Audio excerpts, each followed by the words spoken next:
안녕하세요, 박대지예요. 제 직업은 세무사, 유튜버, 그리고 박대지예요. 박대지!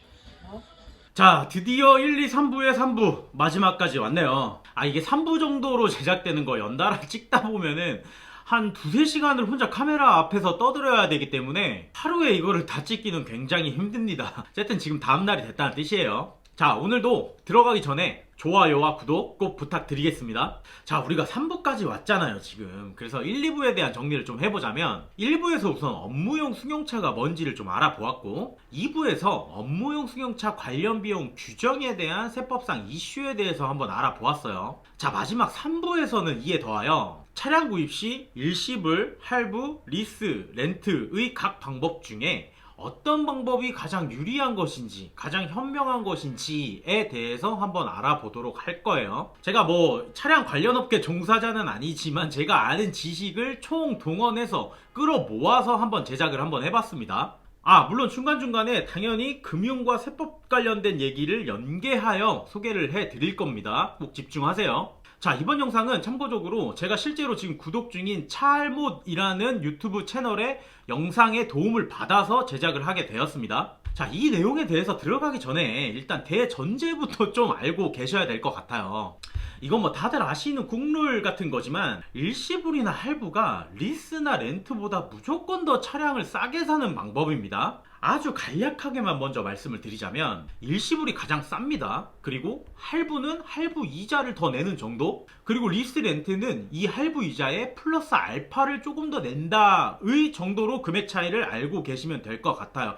절대 금액이 같지가 않습니다. 리스사나 렌트사가 자기네들한테 이윤이 남기 때문에 장사를 하는 거겠죠. 당연한 이치입니다, 이건. 자, 그리고 참고적으로 리스와 렌트를 비교하자면 이거는 한도 끝도 없습니다. 진짜예요. 이 두 개 비교하시다가 지치시는 분들 제 주변에 많이 계세요. 결국에는 그 하허호 간판 있죠. 헛자 간판. 그게 싫으시면 그냥 리스로 가세요. 그리고 결론적으로 자신이 감당할 수 있는 금액대의 차를 꼭 구입하세요. 이건 당연한 겁니다. 자, 이제 진짜 들어가도록 하겠습니다. 자, 그런데 장단점을 일단 비교 설명하기 전에 꼭 알아야 되는 개념이 두 개가 있어요. 자, 우선 첫 번째로 일시불, 할부, 리스, 렌트에 대한 고민은 관련된 비용을 얼마나 많이 세법적으로 처리할 수 있냐에 대한 문제가 아니라 그냥 어떻게 하면 차량을 가장 싸게 살 수 있는지에 대한 고민이에요. 그러니까 이 초점을 잘 맞춰서 영상을 시청하시라는 말입니다, 지금.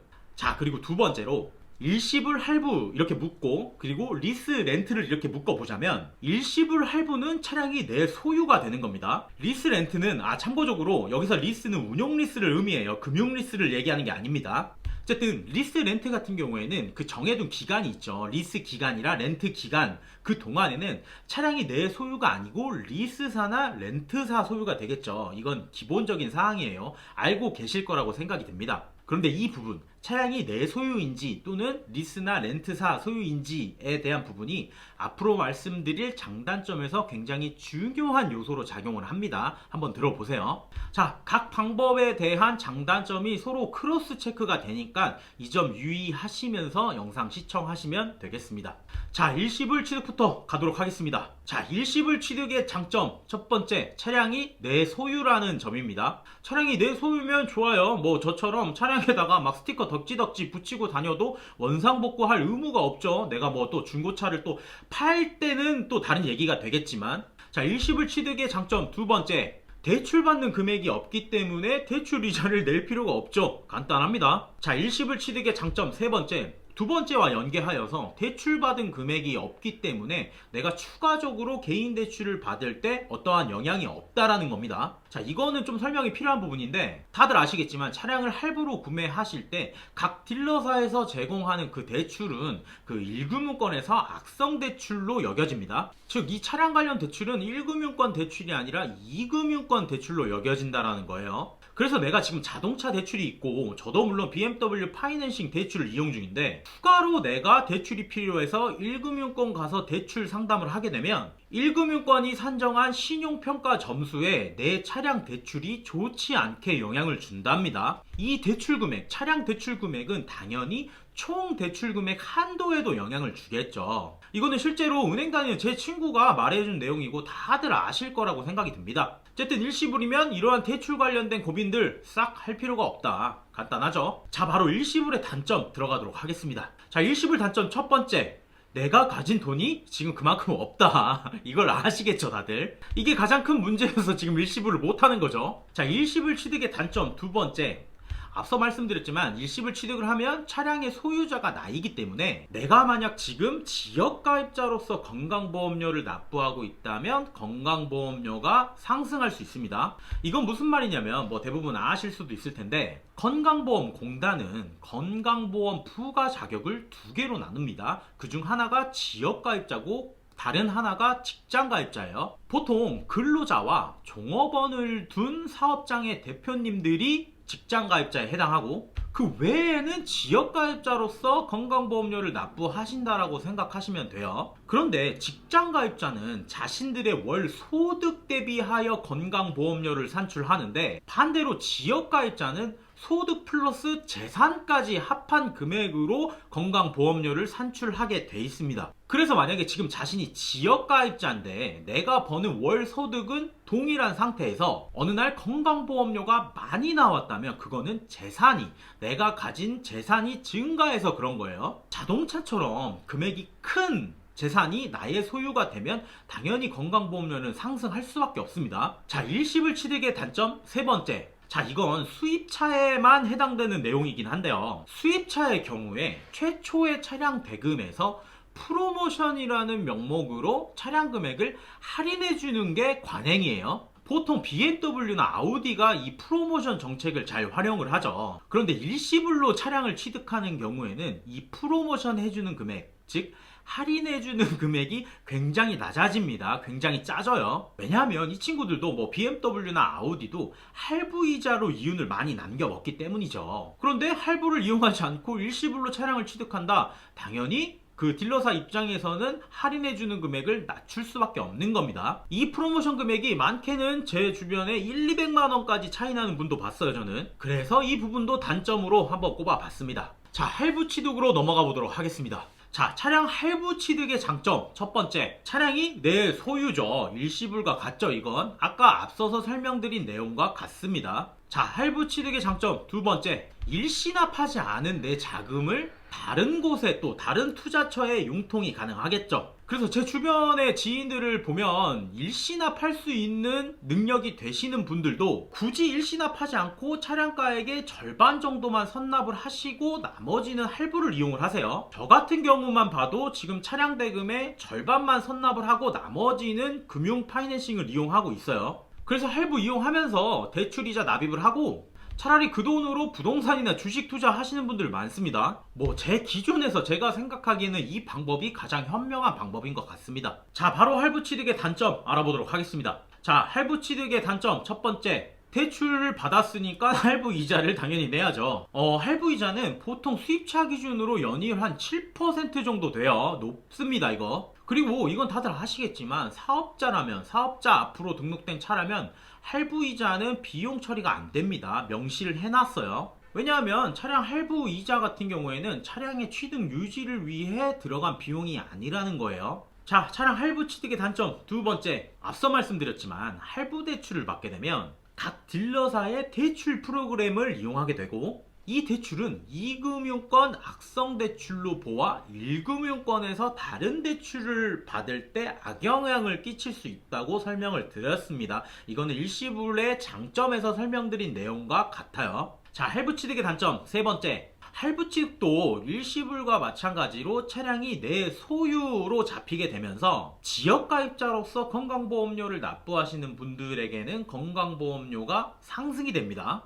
이 부분은 제가 일시불의 단점에서 설명을 한번 드렸죠. 그 내용과 동일합니다. 자, 다음 드디어 이 영상의 하이라이트죠. 리스와 렌트의 장단점에 대해서 살펴보도록 하겠습니다. 자, 우선 리스의 장단점을 살펴보기 전에 여기서 제가 설명드릴 리스는 운용 리스를 의미합니다. 참고적으로 차량도 금융리스 있습니다. 금융리스에 대해서 잠깐 설명을 드리자면 금융리스는 할부 취득과 거의 동일하다고 보시면 됩니다. 단지 할부 이자율보단 조금 더 높은 이자율이 적용되는 걸로 알고 있어요, 저는. 자, 그리고 금융리스 말 나온 김에 금융리스와 관련된 특징이 한 3가지 정도가 있는데 이걸 간략하게만 말씀드리고 운용리스에 대해서 넘어가도록 할게요. 자, 금융리스의 특징 첫 번째, 금융리스를 하게 되면 운용리스와는 다르게 차량이 내 소유가 되고 그리고 그 차량 대금만큼이 부채로 잡히게 됩니다. 왜 부채로 잡히게 되냐면 제가 이제 다시 설명을 드리겠지만 리스는 차량을 빌려준다라는 개념보다도 차량 대금을 빌려준다라는 개념으로 생각하셔야 돼요. 어쨌든 그래서 차량 취득 대금만큼이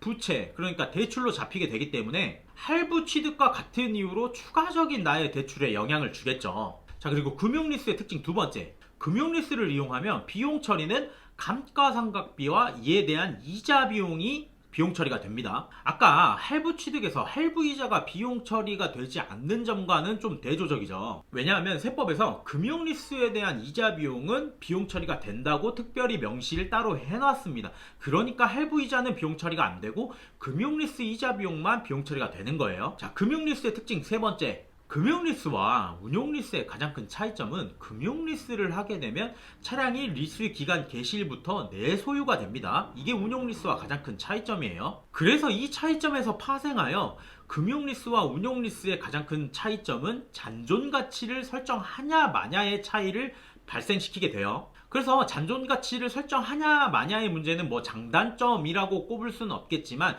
이러한 특징이 있다라는 거예요. 금융리스는 잔존가치를 설정할 필요가 없겠죠. 차량이 내 소유이기 때문에. 어쨌든 요 3가지 정도가 금융리스에 대한 특징입니다. 자, 이제 운용리스를 전제로 렌트와 비교를 해보도록 하겠습니다. 자, 리스부터 보죠. 자, 그런데 리스의 장단점을 또 설명하기 전에 리스 자체의 개념을 간혹 가다가 헷갈려 하시는 분들이 있어서 간략하게만 설명하도록 하겠습니다. 리스라는 거는 차량을 내가 리스사로부터 빌리면서 잔존가치를 제외한 금액을 내가 리스사로부터 대출을 받는 겁니다. 그러니까 앞서 제가 말씀드렸지만 차량을 빌린다라는 개념보다도 돈을 빌리는 개념에 더 가까워요. 그래서 대출받은 원금과 그 원금에 붙는 이자를 매월 내는 그 리스료로 상환을 해나가는 겁니다. 그래서 렌트가 그냥 월 이용료를 지불하는 개념이라면 리스는 리스료가 매월 내가 빌린 돈을 갚아나가는 성격이라고 생각하시면 됩니다. 자, 이 개념을 아시고 들어가도록 하겠습니다. 자, 리스의 장점 첫 번째, 자, 리스는 월 납입 금액이 낮아야 되는 사람들에게는 무조건 유리한 방법입니다. 이게 무슨 말이냐면 운용리스 같은 경우에는 보통 5년의 리스 기간이 끝나게 되면 그 차량을 인수할 건지 인수하지 않을 건지를 결정할 수가 있죠. 이거는 다 아실 거라고 생각이 듭니다. 그래서 이 인수할지 말지에 대한 결정은 5년이 지난 시점 그때 가서 결정을 하시면 돼요.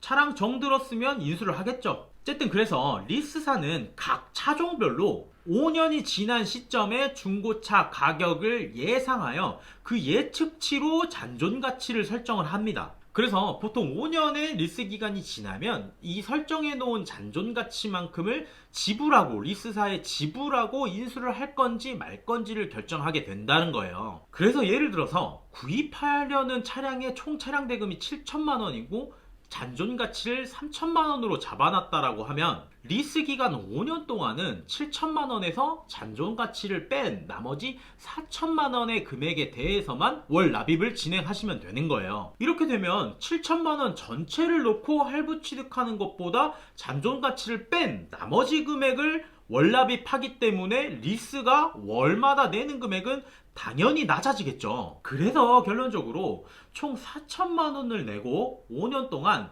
7천만 원짜리의 차를 타겠다, 또는 나는 지금 돈이 없어서 월 납입 금액을 최대한 낮춰야 돼. 그렇지만 5년 뒤에는 내가 돈 많이 벌 수 있어. 그래서 잔존가치만큼을 부담하고 차량 인수할 수 있을 것 같아 하시는 분들은 리스가 무조건 유리하니까 리스 하시면 되는 겁니다. 이게 제가 생각하는 리스의 가장 큰 장점이에요. 이거 말고는 리스의 장점이 크게 없는 것 같은데 운행이 많으면 리스가 유리하다? 이것도 저는 좀 갸우뚱합니다. 어쨌든 리스의 장점이 이거 말고 더 많으면 알려주십시오. 자, 다음 리스의 단점 들어가도록 하겠습니다. 자, 리스의 단점 첫 번째, 결론적으로는 만기 시 총 인수 비용이 일시불이나 할부보다 무조건 더 높습니다. 이 말은 뭐냐면 본래 차량 대금이 7천만 원이라면 차량의 총 인수 비용은 7천만 원이어야겠죠. 그런데 리스를 이용하게 되면 차량 대금은 7천만 원이지만 나의 총 차량의 인수 비용은 7천만 원 플러스 알파가 됩니다. 그래서 어느 정도 플러스 알파가 되냐면 7천만 원짜리 수입차 기준이면 제가 생각했을 때 2, 300만 원은 더 내야 될 거예요, 아마. 그 2, 300만 원, 그러니까 높아지는 금액에는 뭐 리스 이자도 포함되어 있을 거고 리스사에 지불하는 수수료 비용 정도가 포함되어 있겠죠. 그래서 간혹 가다가 차량 구매하실 때 월 납입 금액만 보고 차량의 총 인수 비용은 지금 생각하지 않고 그냥 차량을 구입하기 때문에 카푸어가 생겨나는 겁니다. 차량 가격, 총 인수 비용이 상승하는 것만큼 최대의 단점은 없죠. 자, 그리고 리스 이용 시 단점 두 번째, 앞서 제가 설명을 드렸지만 리스도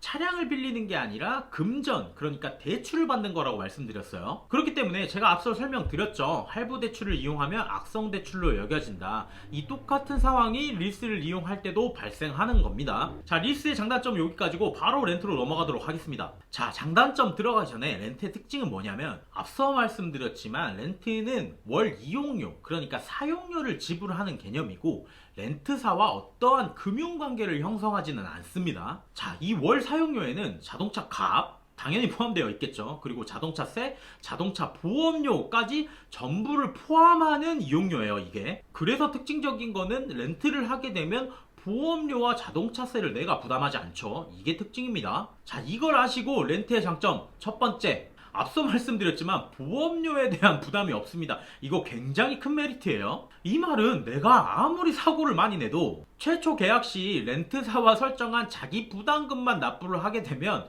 차가 부셔져도 렌트사에서 알아서 복원을 시켜줍니다. 왜냐면 이거는 제 차가 아니라 렌트카 회사의 차기 때문이겠죠. 추가적으로 사고를 내더라도 렌트를 이용하게 되면 사고 이력으로 남지 않습니다. 그래서 아직은 좀 운전이 미숙하신 초보 운전자 분들에 대해서는 이 부분이 굉장히 큰 장점이 되겠죠. 자, 바로 넘어갑니다. 렌트의 장점 두 번째, 앞서 말씀드린 부분이지만 렌트는 렌트사와 어떠한 금융관계도 형성하지 않습니다. 그냥 내가 매월 이용료를 내면 끝이에요. 그렇기 때문에 제가 계속 말씀드리지만 내 앞으로 어떠한 부채, 대출이 잡히지 않게 되죠. 그러면 당연히 1금융권의 개인 대출을 받을 때 어떠한 영향을 미치지 않게 됩니다. 이거 큰 장점입니다. 자, 바로 렌트의 단점 알아보도록 하겠습니다. 렌트의 단점 첫 번째, 리스보다 월 납입 금액이 조금 더 높아요. 이건 당연한 거죠. 왜냐하면 리스료는 온리 차값을 할부 기간으로 나눈 겁니다. 그러나 제가 앞서 말씀드렸지만 렌트료는 온리 차값으로만 형성되는 게 아니라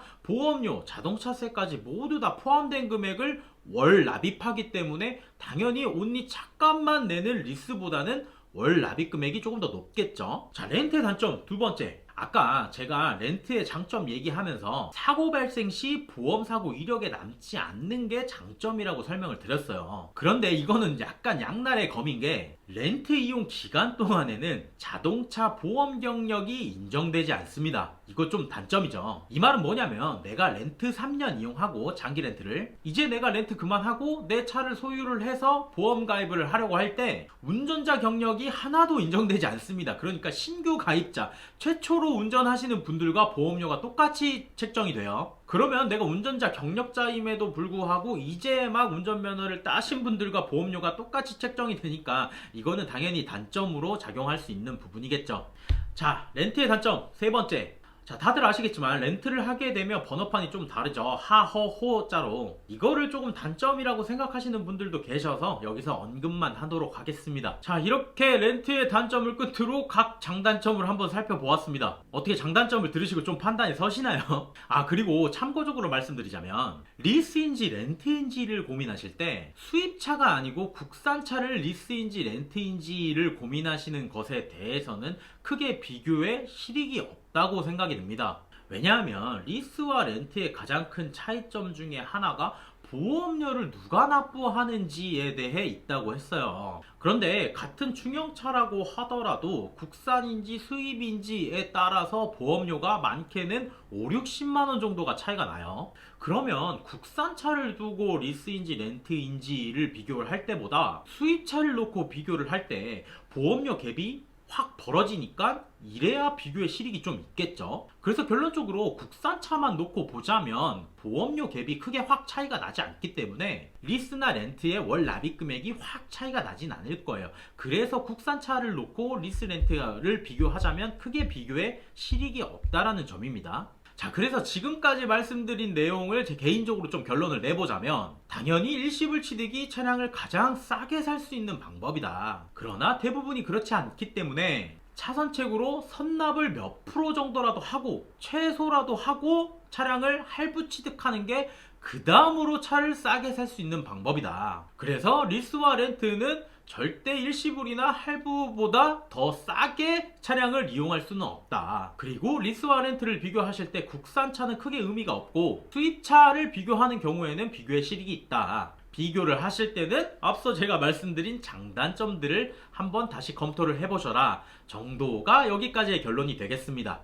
뭐 세법적인 얘기랑은 크게 연계가 되진 않죠. 2부에서 제가 말씀드렸지만 각 방법에 따른 비용 처리되는 금액은 거의 대동소이하다고 말씀을 드렸어요. 그래서 개인적으로 자신에게 맞는 방법이 무엇인지를 가장 먼저 파악하시는 게 중요하다라고 말씀드리고 싶습니다. 자, 여기서 3부를 마치고요. 너무 길어져가지고 번외편으로 제가 차량 구매 시 팁들 정도에 대해서 또 정리한 게 있거든요. 5가지 정도를 준비를 해봤으니까 3부 시청하시고 그 번외편까지 꼭 시청하시길 바라겠습니다. 자, 이번 영상도 유익하셨다면 좋아요와 구독 꼭 부탁드리겠습니다. 끝!